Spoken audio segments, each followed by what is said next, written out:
Pas shumë vitesh pune të palodhur, ajo sot ka ndërtuar një punishte ku mbahet gjallë tradita shqiptare. Sot ndodhemi në qëllima tradicional Zana Hoxha. Zana, si ka nisur pasioni për qëllimat? Ishte një trashëgimi, ishte një punë e palodhur, si nisi? Atëherë, puna ime për qëllimat ka nisur, fillimisht kanë qenë ato fillimet e para, kur kam qenë vajzë, ke mami, ke gjyshi, atje punonin ato, se ne jemi një familje me traditat hershme të punimit të leshit, që bënim qëllima, bënim velence, edhe ka nisur që herët që fëmiri, po atëherë e nisa se hajtë për qef. Pastaj kur u martova, kjo tradit lindi si nevojë familjare, sepse për mundësi ekonomike s'kishe punë tjetër, edhe u mora pastaj me qëllimat. Bleva një tezja, nga aty pastaj, avash, fillova bleva 2, bleva 3, edhe sot jam këtu ku jam. Në fjalë, ka qenë trashëgimi e familjes, gjithmonë trashëgimia. Po ti do ta kalosh trashëgimi të fëmijët e tu? Trashëgimi, unë ja kam lënë trashëgim vajzës, nusës djalit, tani jam bërë me mbes, kam fillu të fuzdat mbesën e vogël, kam qef shumë të jam mësoj dhe mbesës, edhe kam shumë dëshirë që ta kem të trashëguar, pavarësisht se ato kanë marrë së kush rrugët e veta, po kur vjen vajza, vjen hynë, më ndihmon, ka qef, ta ketë, thot ta përvetsoj, si do qoftë, nuk do merre me këtë zanat, se jashtë shtetit, por e ka shumë qef edhe ajo si punë. I pëlqen, punë e bukur, punë e pastër, por kanë marrë rrugën e vetë, e kam trashëguar në familje, në nuset e vllajt, në mbesat e mijat, gocës motrës, motrave ja u kam mësu. Në fjalë, jemi një familje komplet e trashëguar nga tradita. Si nis rutina, çfarë bën në mëngjes, ke njerëz që të ndihmojnë, apo bën gjithë punën vetë? Dita ime nis është rutinë e përditshme, me përjashtim ditën e diel. Ngrihem në mëngjes, në orën 7 pa një çerek, unë filloj punën. Sikur iki, punoj ke dikush tjetër. Ngrihem, filloj direkt punën. Ha mëngjesin, pi në orën 11 kafen, deri në 2:30, unë punoj normal sikur të punoj ke dikush tjetër. Është punë e përditshme.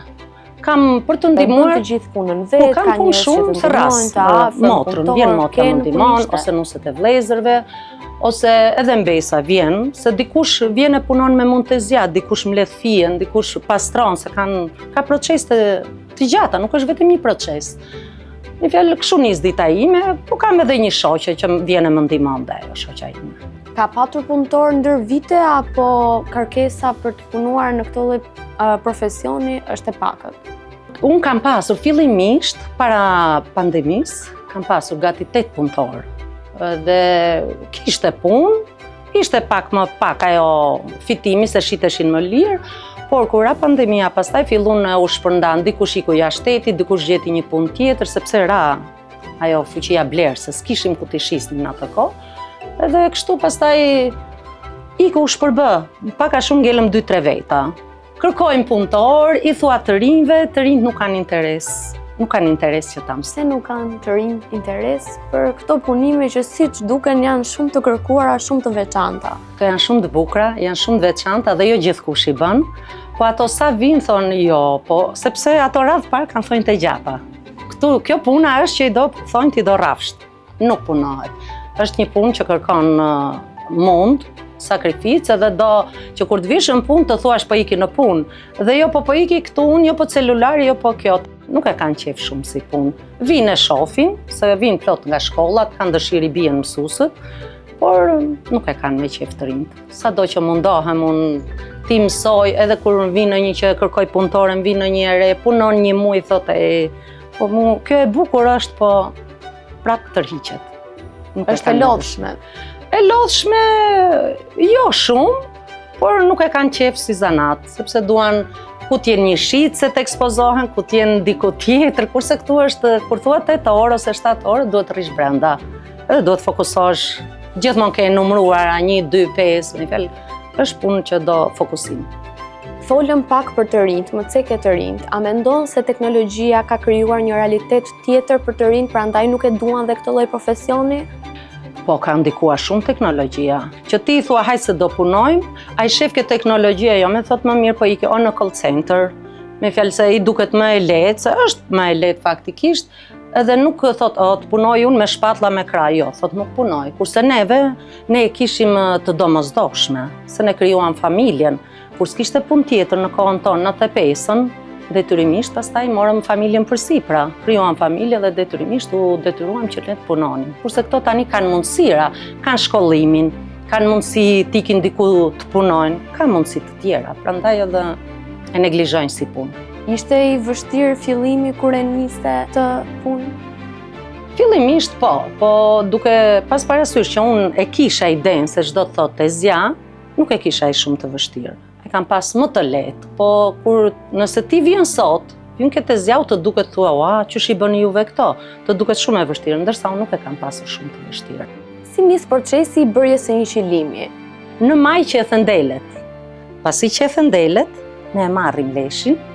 Ja këtë, unë e kam larë, do ta shkriftoj, edhe do e çoj në fabrikë të atje, ose ja ku kam furkën e mamit, e kam vënë atje, deri para 2-3 vjetësh më atyrë të gjyshja ime, me fjalë edhe mami, më ndihmonin, sepse nuk kisha mundësit për ta kapur pak më mirë veten, edhe më ndihmonte shumë mami me gjyshën, më atyrnin, merja pastaj pasi e bëja fije, e ngjyros, më tepër ngjyros me ngjyrat natyrale. Dhe pastaj fillon, dalim këtu, mbushim shulin. Shuli quhet ky, është maja që është pambuk, 100%. Dhe këtu pastaj është filli i leshit, të cilën fillojmë, do e shohim edhe më vonë, fillon procesi i një qëllimi. Fjalë kjo është. Nga delja në kazan të lahet, të ngjyroset, shkritoj të tjerët, me fjalë ka një proces të gjatë. Deri kur të dalin në tregë. Sa kohë mund të marri ty? Rrugicat e vogla për shembull, sa kohë të marrin për t'i bërë? Po një rrugicë, ta zëm, po marr këtë. Po. Ja, një rrugicë kështu, për shembull, do 2 deri në 3 ditë. Kjo rrugica, 1 metër me 50. Kjo do 2 ditë deri në 3 ditë. Që të merr kohë. Qëllimat e mëdhenj që i shohim dhe të varur. Qëllimat e mëdhenj të marrin 2 javë, 3 javë, varet edhe nga modeli. Sepse ka modele që janë shumë të rëndë. Ato për shembull të marrin dhe 1 muaj e gjysmë. Kam bërë një qëllim që më ka hangër kohë për 3 veta që e kemi punu në 1 vit. Edhe është shumë i vështirë. Nga vinte kjo kërkesë, nga çfarë vendi? Atë e kam punuar për vete. E ke punuar për vete? Edhe ai me fjalë nga që ka kosto shumë të lartë, unë nuk e kam nxjerrë në treg fare, po e kam ruajtur për familjen time. Të ja trashëgoj djalit atë, edhe kështu që dhe kalosh brez pas brezi. Brez pas brezi që të mbetet ai qëllim. Kërkesat nga janë më së shumti, nga cilat vende? Në Shqipëri ka kërkesa, po ka shumë pak. Më së shumti unë kam turistë të huaj që më vinë nga jashtë, kam Gjerman, kam Amerikan, kam nga Zelanda e Re, shqiptar që jetojnë në Zelandë të Re. Në fjalë kam shumë nga shqiptar që jetojnë jashtë shtetit, por kam edhe shumë të huaj që vinë direkt edhe këtu ke punishtja i blejnë vetë. Në fjalë kam para të faqen time, kanë ardhur e kanë prekur dhe punën, kanë prekur dhe të zjaun, kanë hyrë e kanë punuar dhe nuk kanë nguruar fare, po direkt e kanë blejnë një qëllim. Ju ka pëlqyer shumë. Çfarë mban mend ti ndonjë gjë që ty të ka ardhur çudi, për shembull nga impakti i turistëve ose i blerësve që vinë këtu në punishte, një kujtim ndoshta që mund ta veçoje nga të tjerët? Një kujtim është kur vinë turistët dhe ti i thua, ja tregon qëllimat, edhe i fillon e shef, ju thotë, po jo, po kjo kështu, jo, po ajo ashtu, pastaj kur i marr dhe i tregoj punishten, aty pastaj ata ndryshojnë gjithçka, edhe nuk hezitojnë më për s'dyti, po thotë, po do ta marr, sepse që ka origjinal i punuar me dorë, është origjinal lesh delje, i ka çdo gjë handmade, me fjalë punohet me dorë. Edhe kur e hipën këtë zjau, aty pastaj marr një kënaqësi sepse edhe ato vetë e bëjnë me një kënaqësi, pavarësisht se nuk dinë, por kanë shumë dëshirë me pa e me punu. Qëndrojnë gati 2 orë, për të blerë një qëllim, 2 orë gati qëndrojnë se kanë dëshirën, me fjalë si punojnë dhe ne diçka, të kemi diçka që kur ta blej, ta shohin që edhe unë kam punuar, me fjalë që është origjinale.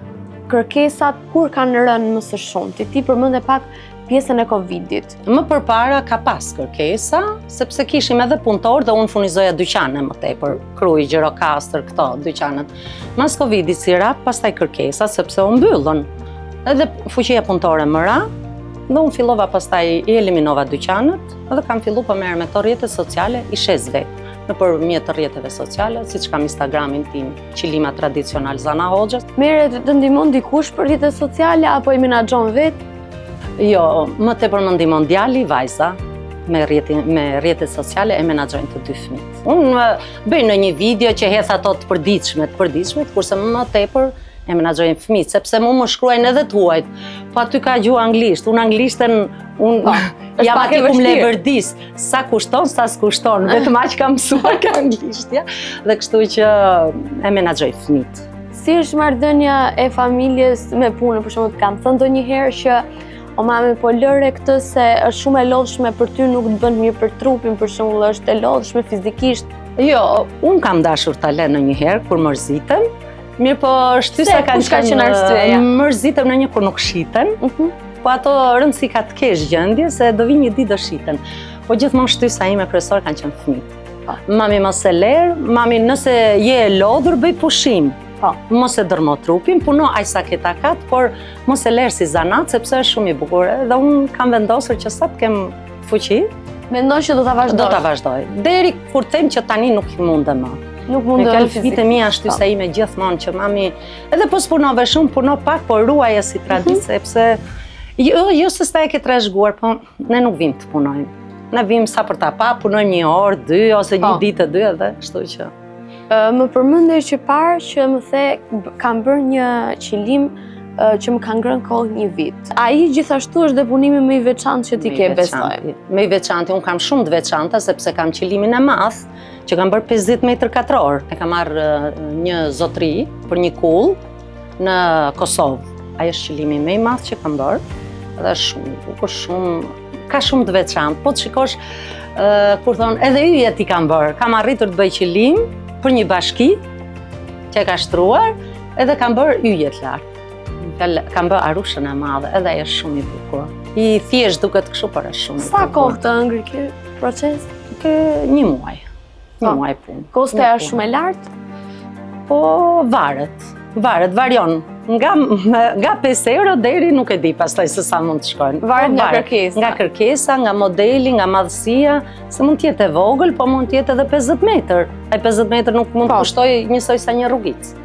Bashkë mund të demonstrojmë diçka, besoj, që të shohim. Po sepse unë dua punëtore dhe kështu që ti mund të jesh një nga ndërto. Mezi po pres.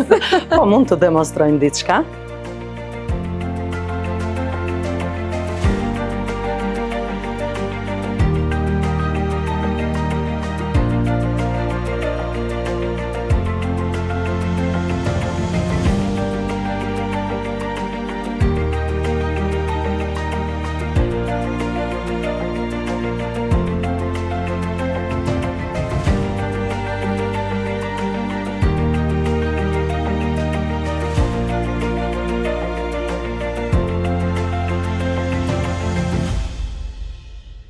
Zana, unë të falenderoj shumë që na hape dyert e punishtes tënde dhe na tregove çdo detaj për këtë punë të mrekullueshme që ti trashëgon çdo vit.